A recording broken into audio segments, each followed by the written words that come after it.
We're back. I'm Christina. I'm Monica. And we're going to talk today about tracking your kids' history with the Lord. So for those of you that are not familiar maybe with that language set, something that's very common is journaling, right? Do you journal? I do. I don't journal. It takes too much work and consistency. But tracking your history with the Lord is very similar to journaling in that, you know, when our kids encounter the Lord throughout their life, it's important that they are able to have an actual track record of it. And we can't expect for them when they're 5 and 6 and 7 and 10 and even 14, you know, to be consistent in that. But because it's a high value for me as a mom, as I know it is for you, we've been really intentional in documenting or tracking or writing down our kids' history with the Lord. So we're just going to share with you a couple examples of what that's looked like and then how we've done it. So take it away.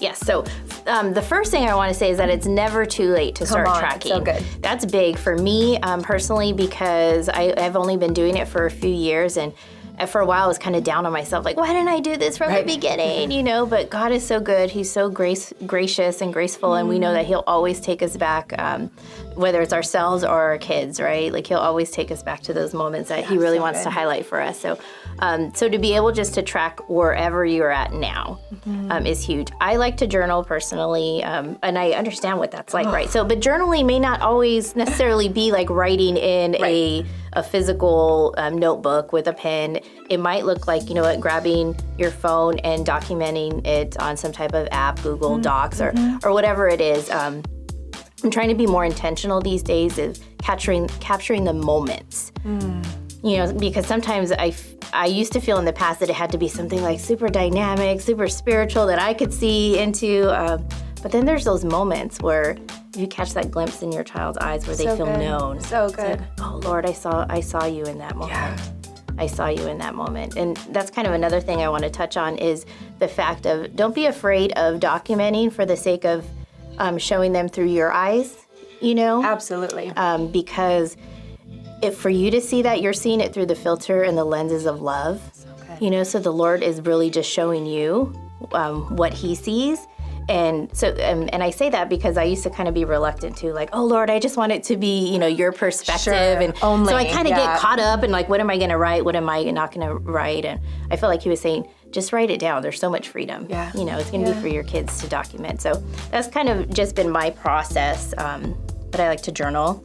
I like to put it in some type of document form. But lately I've just kind of been doing the audio. Like a voice yeah, recorder? The voice, yeah. How about you? So it's looked different for me throughout the years. You know, free spirit, don't do anything twice the same way. But when my kids were young, especially the times that I was homeschooling, we would do our devotions together, and it would look something like, you know, reading a passage of scripture and then having the kids internalize it somehow. So I remember specifically, you know, reading the kids about Nehemiah, and then having them sit with the Lord and write out and ask the Lord the specific question, Jesus, how am I like Nehemiah? What tool are you giving me right now for my season? And so it's very similar to what you're saying. You know, they would draw it out, and then I would just ask them, okay, tell me what this picture means. What's the Lord saying to you? And then I would write out what they would communicate through language, and I kept all of those in a binder. So they actually each have a binder with their name on it that says their history with the Lord.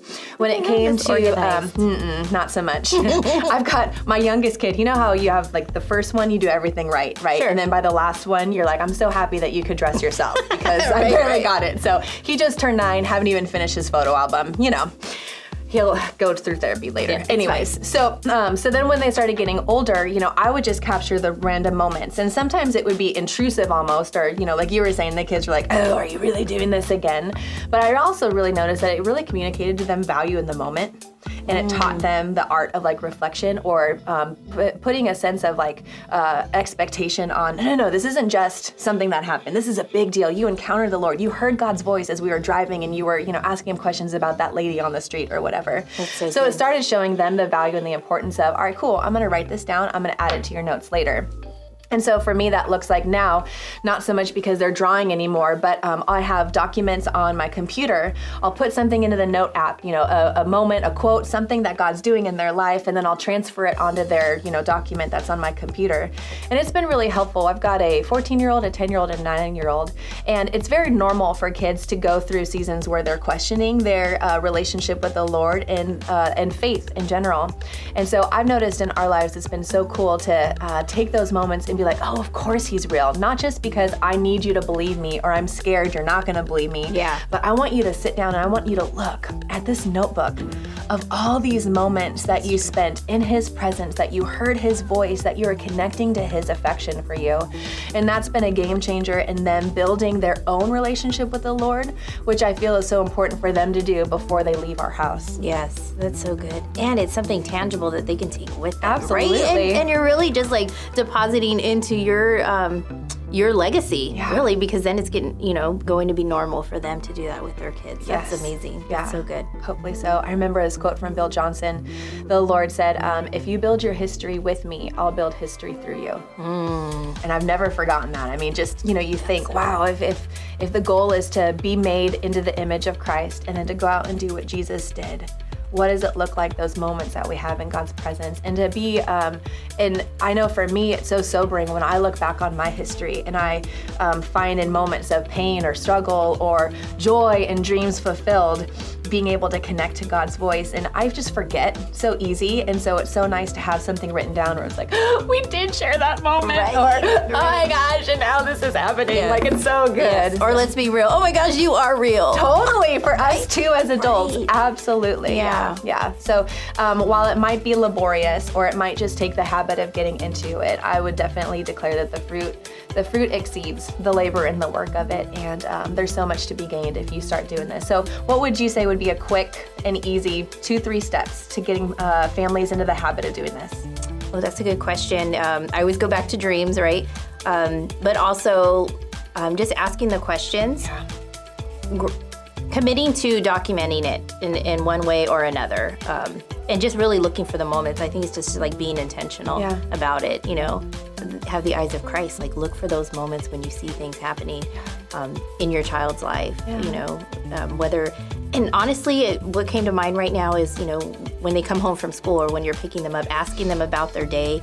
It might be something that just seems so like ritualistic. Oh, we say this all the time, but that those times where they say, "Oh, guess what happened today?" Yeah. That's a great starting point because they're opened up at that point. Yes, exactly. Yeah.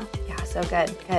Well, let us know how that goes for you, and we just declare success over your family in this area too, and that you would find you guys as you go along this journey of being intentional and creating your history with the Lord, that you would find connection with each other and connection with Jesus too. We bless you guys.